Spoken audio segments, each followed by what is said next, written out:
আজকে মূলত যে বিষয়টি নিয়ে আলোচনা করছি, তোমরা অর্থাৎ ক্লাস 11-এর ফার্স্ট সেমিস্টারের ছাত্রছাত্রীরা যারা তরুণের স্বপ্ন প্রকল্পের জন্য আবেদন করেছো, মানে সরকারের তরফ থেকে ট্যাব বা মোবাইল কেনার জন্য যে 10,000 টাকা প্রদান করা হয়ে থাকে তার জন্য আবেদন করেছো।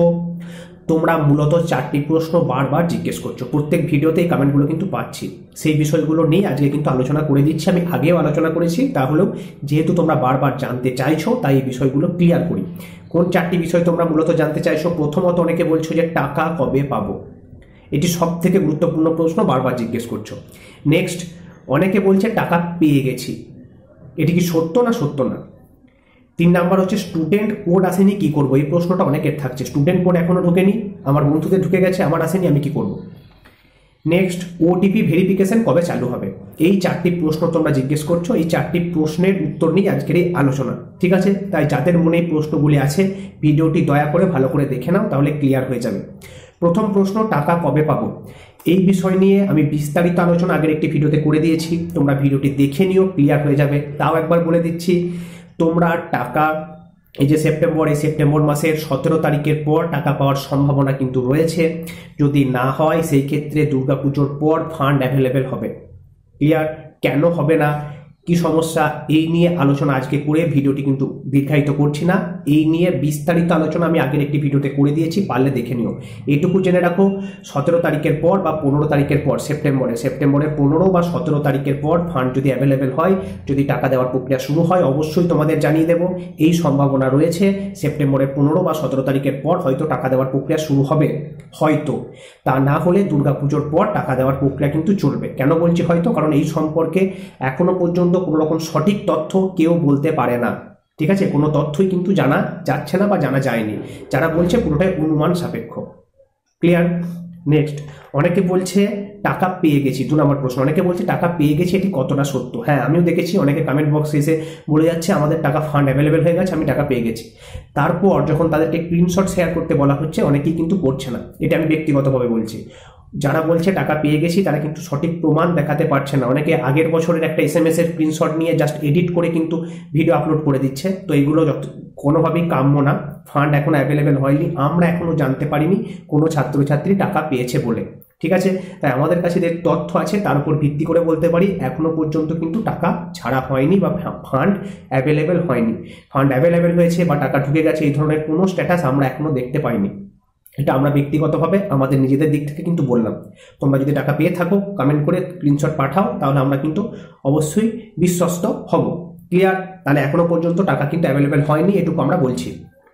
নেক্সট, 3 নাম্বার যে প্রশ্নটা মোস্ট ইম্পর্টেন্ট, অনেকেই করছো যে স্টুডেন্ট কোড আসেনি কি করব। এই নিয়েও একটি বিস্তারিত আলোচনা আমি আগের ভিডিওতে কিন্তু করে দিয়েছি, তাহলেও বলে দিচ্ছি। স্টুডেন্ট কোড না আসার কারণ কি? স্টুডেন্ট কোড না আসার কারণ আমি মূলত বলে দিয়েছিলাম।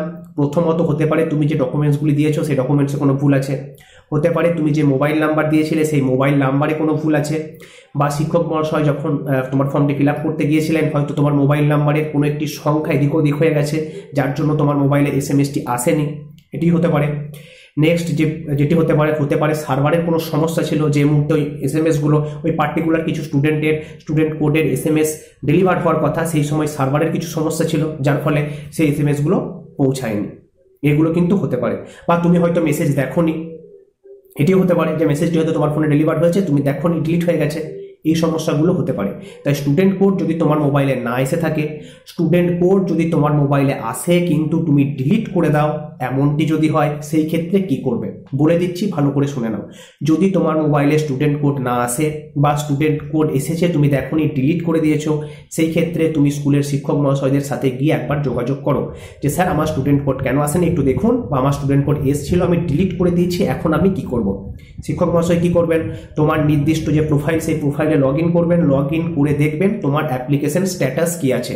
সব থেকে গুরুত্বপূর্ণ হচ্ছে অ্যাপ্লিকেশন স্ট্যাটাস, ঠিক আছে? স্টুডেন্ট কোড এলো কি না এলো তার থেকেও গুরুত্বপূর্ণ অ্যাপ্লিকেশন স্ট্যাটাস।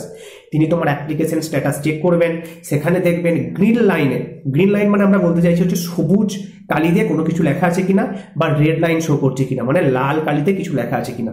যদি গ্রিন লাইন শো করে মানে সবুজ কালিতে কিছু লেখা থাকে, তাহলে বুঝতে হবে সমস্ত কিছু ঠিক আছে, তোমাকে দুশ্চিন্তা করতে হবে না। ক্লিয়ার?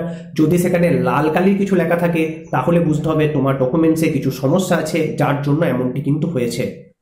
বোঝা গেছে? তাই তোমার এই মুহূর্তের কাজ স্কুলে গিয়ে জিজ্ঞেস করা তোমার স্ট্যাটাস কি, তোমার স্ট্যাটাসে গ্রিন লাইন শো করছে না রেড লাইন শো করছে, হলো এই হচ্ছে। আর যদি রেড লাইন শো করে তাহলে সেই সমস্যার কি সমাধান, সেগুলো তো আমি আগের ভিডিওগুলোতে জানিয়ে দিয়েছি। সেই ভিডিওগুলো দেখলেই তোমরা স্পষ্টত বুঝে যাবে কি করতে হবে এই সমস্যা হলে। নেক্সট যে প্রশ্নটা আসছিল যে ওটিপি ভেরিফিকেশন কবে থেকে শুরু হবে।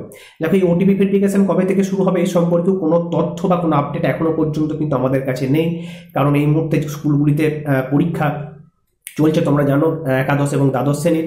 তো সেই ক্ষেত্রে ওটিপি ভেরিফিকেশনের কোনো তথ্য কিন্তু এই মুহূর্তে আমরা পাইনি। যখন পাবো অবশ্যই তোমাদের সঙ্গে শেয়ার করব। আমরা বারবার এই কথা বলেছি, ফান্ড অ্যাভেলেবেল হলে সেটাও আমরা শেয়ার করব, ওটিপি ভেরিফিকেশন শুরু হলে অবশ্যই শেয়ার করব। যদি কোনো ছাত্রছাত্রী অ্যাকাউন্টে টাকা রিলিজ হয়ে থাকে সেটিও কিন্তু তোমাদের সামনে তুলে ধরবো। তোমাদের একটু কিন্তু ধৈর্য ধরে অপেক্ষা করতে হবে।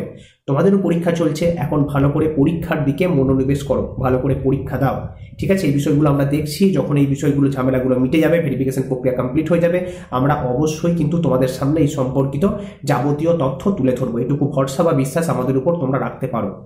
বোঝা গেছে? তাই অতিরিক্ত দুশ্চিন্তা করো না, ভালো করে পরীক্ষা দাও। যে সমস্যাগুলো নিয়ে তোমরা বারবার আলোচনা করতে বলছিলে সেই সমস্যাগুলি কিন্তু যতটা সম্ভব ক্লিয়ার করে দিলাম। এরপরেও যদি কোনো জিজ্ঞাসা থেকে থাকে কমেন্ট করে জানিও, আগের ভিডিওগুলি দেখে নিও, আশা করি তাহলে পুরো বিষয়টি ক্লিয়ার হয়ে যাবে। ফান্ড অ্যাভেলেবেলের বিষয় যদি বলতে পারো, আমি ব্যক্তিগতভাবে বলতে পারি, আমার যতদূর মনে হচ্ছে, এটা আমার সম্পূর্ণ নিজস্ব বক্তব্য, দুর্গাপুজোর পর হয়তো তোমাদের ফান্ড পুরোপুরি অ্যাভেলেবেল হবে। দুর্গাপুজোর আগে যদি অ্যাভেলেবেল হয়ও সেই ক্ষেত্রে খুব অল্প সংখ্যক ছাত্রছাত্রী টাকা পাবে, সকলকে টাকা দেওয়া সম্ভব হবে না। অল্প বিস্তর কোনো একটা এরিয়া বা কোনো একটা অঞ্চলকে ভিত্তি করে হয়তো টাকা প্রদান করা হবে। তার পরবর্তী স্টেপ কিন্তু দুর্গাপুজোর পর শুরু হয়ে যাবে, ঠিক আছে? মানে পুজোর সময় তোমরা সকলেই জানো সরকারি যে আধিকারিকরা তারা ছুটিতে থাকেন, তাই সেই সময় ফান্ড অ্যাভেলেবেল হওয়ার সম্ভাবনা কম। বোঝা গেছে? তাই দুশ্চিন্তা করার কিছু নেই। এবছর ভেরিফিকেশন অত্যন্ত কড়াকড়ির মাধ্যমে হচ্ছে, বুঝতেই পারছো, যাতে একজনের টাকা আরেকজনের অ্যাকাউন্টে না চলে যায়, টাকা কোনো রকমভাবে আর কি ঘাবলা না হয়ে যায়। তো সেই ক্ষেত্রে অত্যন্ত কড়াকড়ির মাধ্যমে কিন্তু এই ভেরিফিকেশন চলছে। তাই ভেরিফিকেশনে এত লেট হচ্ছে, কিন্তু টাকা যাদের ডকুমেন্টস সহ সমস্ত তথ্য সঠিক আছে অবশ্যই পাবে। টাকা কখনোই কিন্তু তোমার চলে যাবে না, ঠিক আছে? জাস্ট স্ট্যাটাসগুলো একটু স্যারদেরকে জিজ্ঞেস করে চেক করে নিন। ক্লিয়ার?